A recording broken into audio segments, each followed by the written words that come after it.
to Seeing the Light. I'm Karen Masood, and today we have two special guests. First, my own husband, Dr. Stephen Masood, interviewed by someone we've already met, David Corbett, who is now the nominee for York County Sheriff in Maine. This discussion will include Islam's war on women versus women's freedoms in America. Sometimes you just need to hear the truth right from the person's mouth. So I hope you see the light through this message, and we'll see you next time on Seeing the Light. Hello, Patriots. I'm here to welcome you again to another time to spend a little time with Dave Corbett, the Republican candidate for sheriff in York County, Maine. Today I have a special guest that I want you to meet. His name is Stephen Masood. Stephen comes to us in his younger years from the country of Pakistan.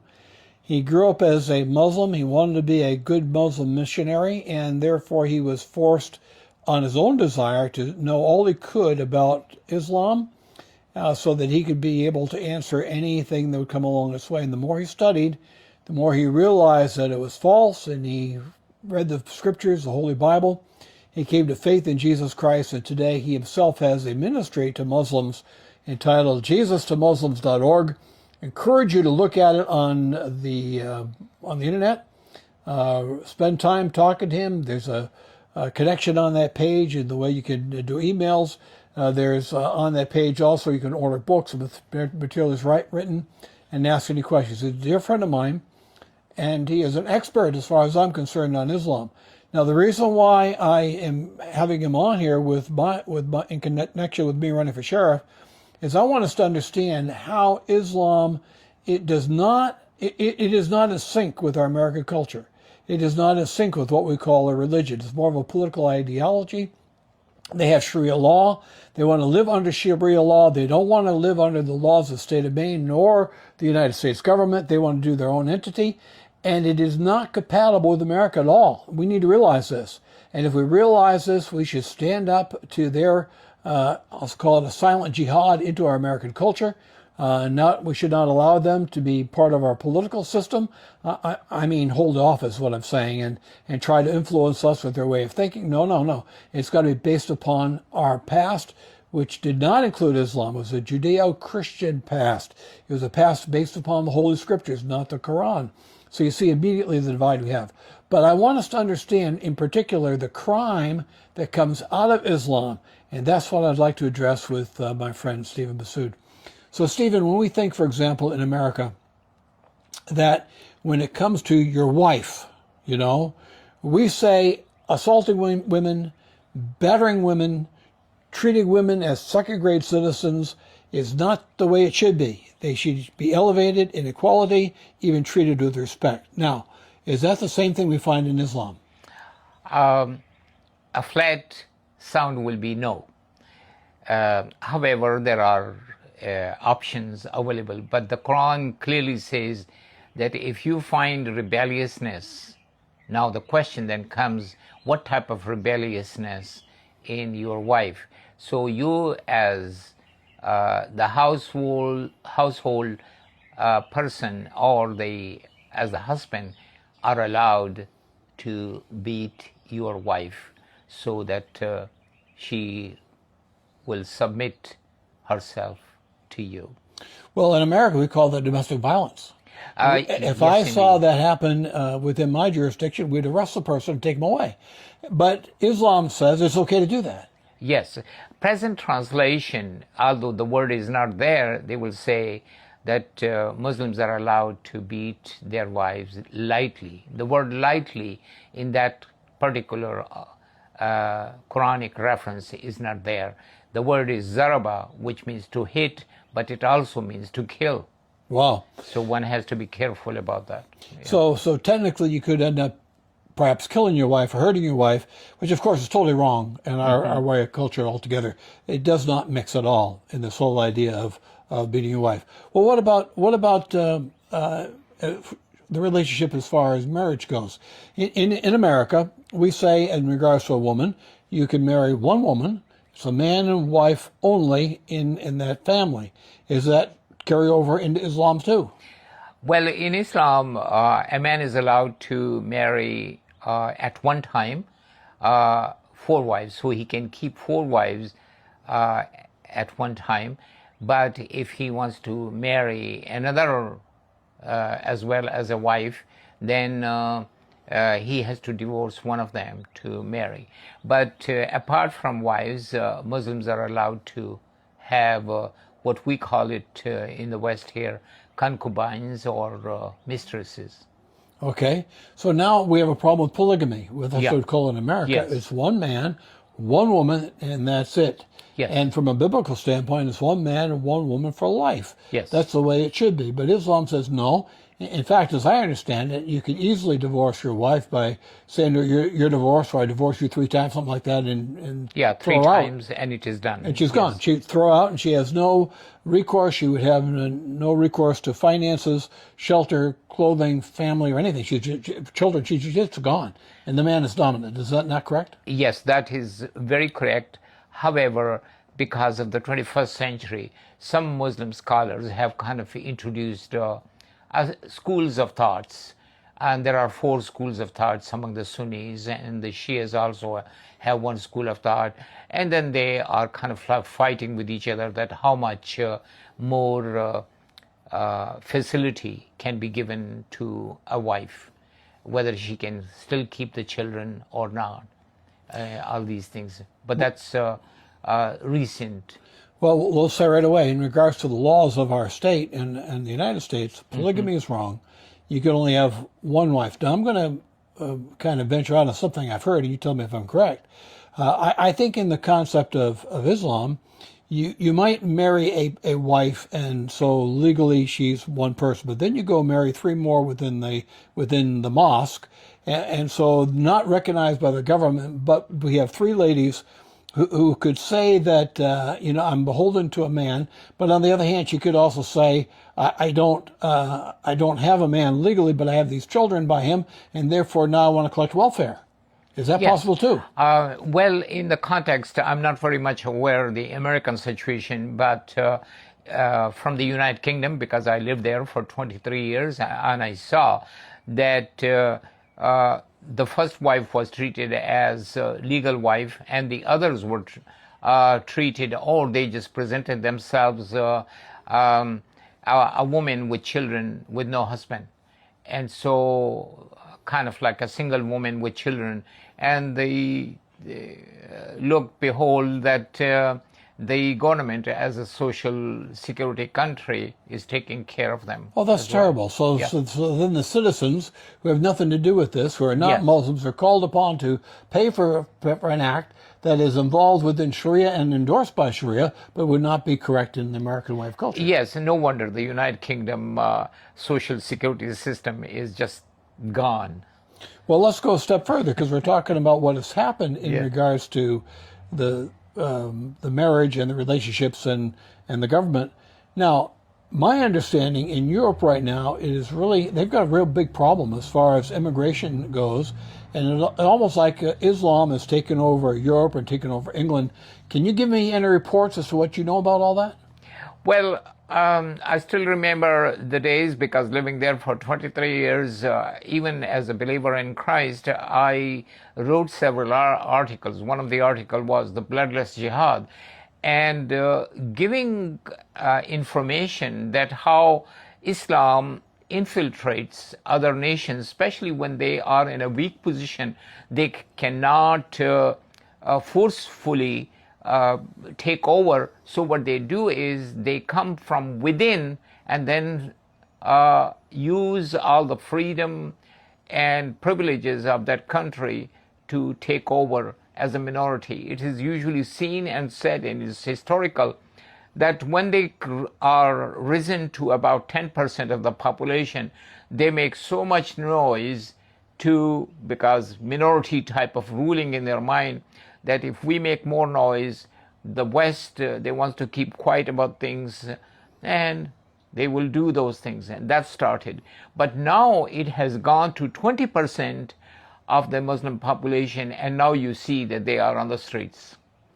Well, I'm very concerned about that because I've heard people in our own country talk about Islam taking over pockets of a state or pockets of a city, and they want to endorse within that Sharia law, which goes against our laws, our state laws, and our federal laws, and our Constitution.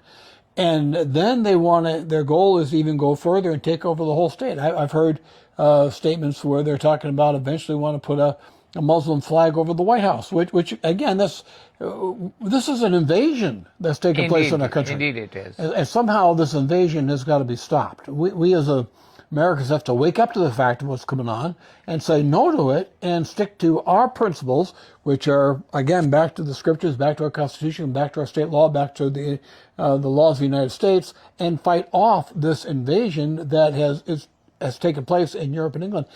In fact, I've heard it said that Europe and England is pretty much gone from what it used to be, and that is free people under their own government and under their own laws. And in fact, Islam has taken over. In fact, I think you were telling me a story just yesterday about how certain Christians did not have the benefit that Muslims were given. Indeed. And can you just relate that story real quick? Yes, just to give you one example, that this is what is happening when the local councils and local authorities are taken by Muslims and their positions. So they would use, when it comes to, just to give you one example, that here is, I will not go into the lot of detail, otherwise politically it becomes big problem to deal with. But here is a situation that on one corner of the street, while a church is not allowed to extend because it does not have a good parking system. However, when the Muslim on the other corner of the street apply, the first 3-4 houses are turned into a mosque, and then they are allowed that during their prayer times they can park on the sides of the streets, no problem.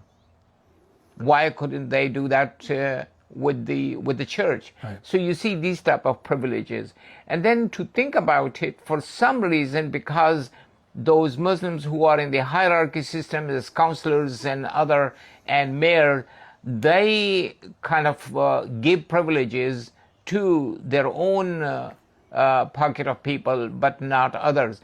And that also involves those non-Muslims in those positions, in political positions, to have favors, so next time they will vote for them as well. Right. So not thinking about the great majority of that country. So these are examples of how Islam, Muslims who are embracing Islam, are overtaking a part of a land, part of a country, and pretty soon we find them ruling that country rather than what was established for them originally. It starts with religious privileges that, okay, you are allowed to perform your prayers and all those other things. You can establish your mosques and other. But then it's not only that, that you have to allow them at their work 3 times a day. At least if the 3-time prayer comes during from 9 to 5, that they have to perform those prayer, at least 2 of them, during the office time. So then you have to provide them the privileges to perform and all this. And some Muslims take the initiative to do that, although they may not be very good practicing Muslims, but just to get away from their work and have another half hour for themselves. So you can imagine, while other workers are allowed only to half hour or 1 hour lunchtime, these are allowed a whole hour more to do that, to perform their prayers. But it does not even stop there. What they do is then they restrict other people.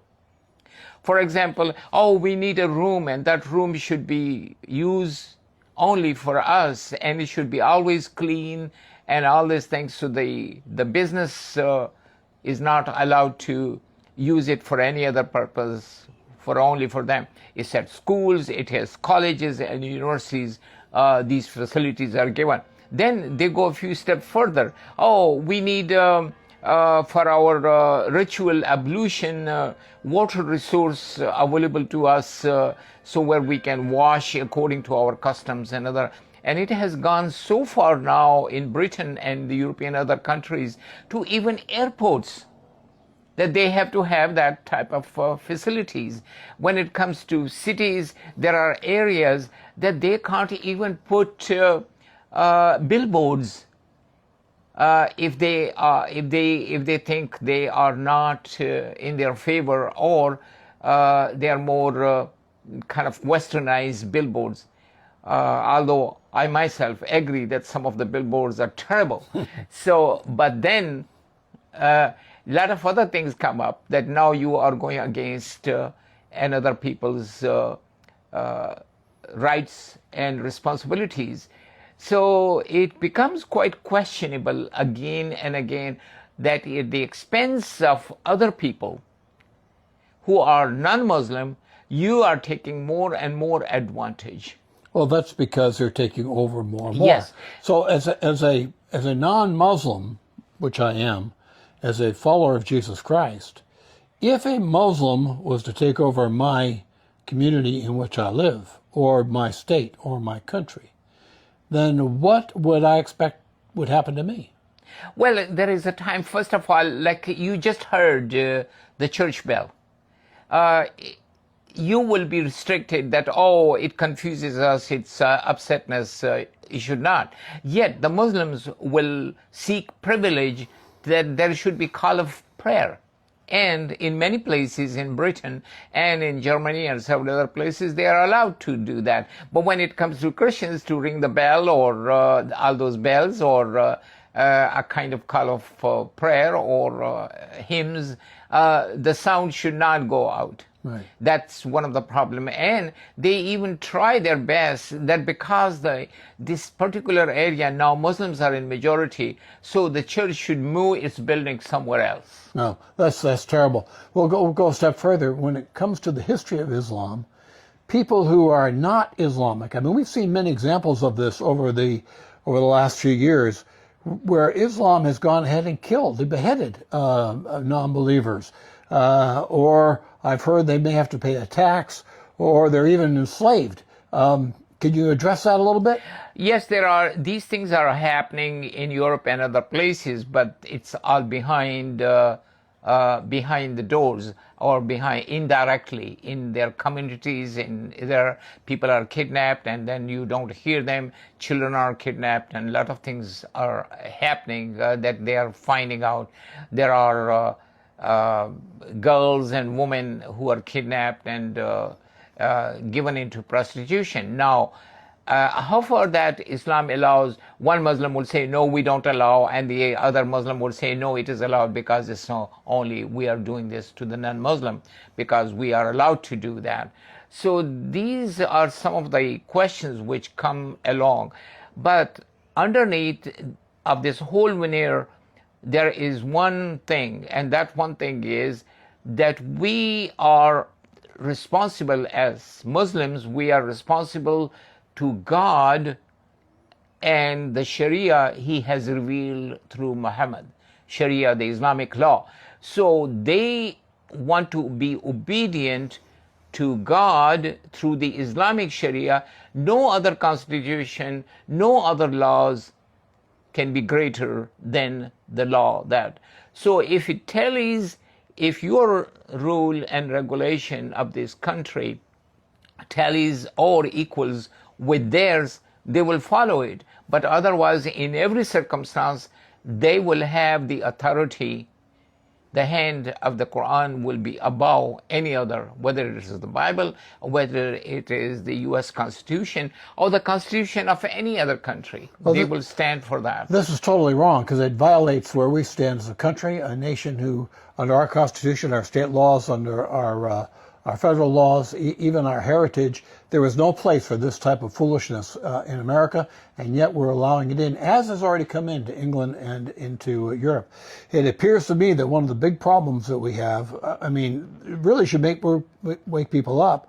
The ultimate goal of Islam is to domiate. Indeed. In fact, isn't that kind of what Islam means, submission? Yes, the word, even the word Muslim means a person who has submitted himself to God. In other words, that's what it is. And the word Islam also means submission. Okay, when we're talking about Yes. submission to Yeah, they will to say it Allah, means peace. not the God of the But then the again, Bible. peace by submission. Right, right. So I mean, we could this. I mean, this has been a fact. We have seen people beheaded. We have seen people arrested. Look, for example, what happened in Israel just a few years ago, right? So back on October 7th, what has become known as October 7th is a terrible event that took place in Israel. It took place with the invading by Muslims to kill people, to take people captive, and really their killing was in a terrible fashion, just barbaric in the way that they went about it.